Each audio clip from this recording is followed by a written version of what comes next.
I'll Be Right There could have been an overly Hollywoodified, cheesy movie. The first 20 minutes of the film enticed and concerned me. While well told, the film had all the elements that are typically exploited for overstated melodrama: a could-be deadbeat son with drug addiction, a cantankerous soon-to-be grandmother uttering quippy lines, brilliantly delivered by Succession actor Jeannie Berlin, and an 8-month pregnant, unwed mother. The film's structure is far from cookie-cutter, however, chronicling days in the life of a midlife crisis-saddled protagonist in an almost vignette-like style. The eclectic ensemble is I'll Be Right There's strongest element. Great character scenes breathe life into the film. We're immediately introduced to Wanda, television icon Edie Falco, the film's protagonist. However, our first moments with Wanda are barely about her, but about the eclectic bunch that she calls family. One of the film's first scenes sees Wanda take her aging, gambling-addicted, and lifetime smoker mother Grace, Berlin, to a doctor's appointment. This sequence's affectionate sarcasm is written so believably, and I recognize its beats from spending time with my own extended family at Thanksgiving. After Wanda drops Grace off, her day helping the family is far from over.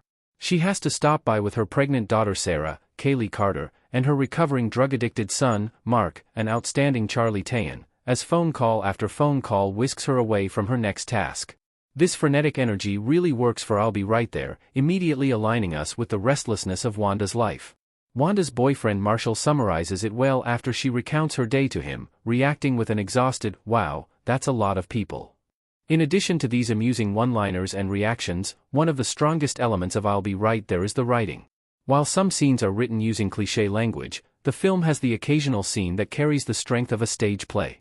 In one such scene, the film's women, Sarah, Wanda, and Grace, go out for ice cream and have a naturalistic, winding conversation that showcases their intergenerational bond with humor and heart. Slower moments like this flourish, and coupled with scene-stealing moments from side characters like Eugene, Jack Mulhern, the script often shines. Sometimes I'll Be Right There's intentional messiness gets the better of it. I'll Be Right There meanders too much in its latter half. Edie Falco as Wanda looking distressed with her mom in the background in I'll Be Right There. It's not until later that I'll Be Right There verbalizes themes previously relegated to subtext.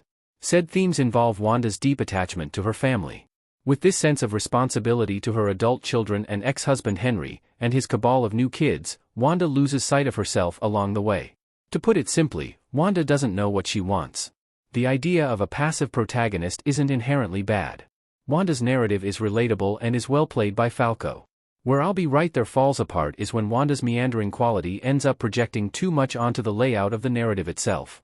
Lost in life, the film is similarly left not knowing what to do with Wanda. Unlike her status in her family, Wanda is not the glue holding everything together, but a vessel for the plot.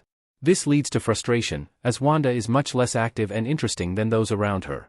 By the end of I'll Be Right There, all the beautifully hectic energy that gave its opening moments kinesis faded away. Its realistic, understated scenes fall away in favor of exploring Wanda's romantic relationships.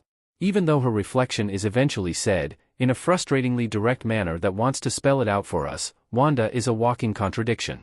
This leaves the film thematically messy, and I did not know what it wanted to say. I'll Be Right There is worth watching for the acting and occasionally fantastic writing, but it ends on an inconclusive and unfulfilling note.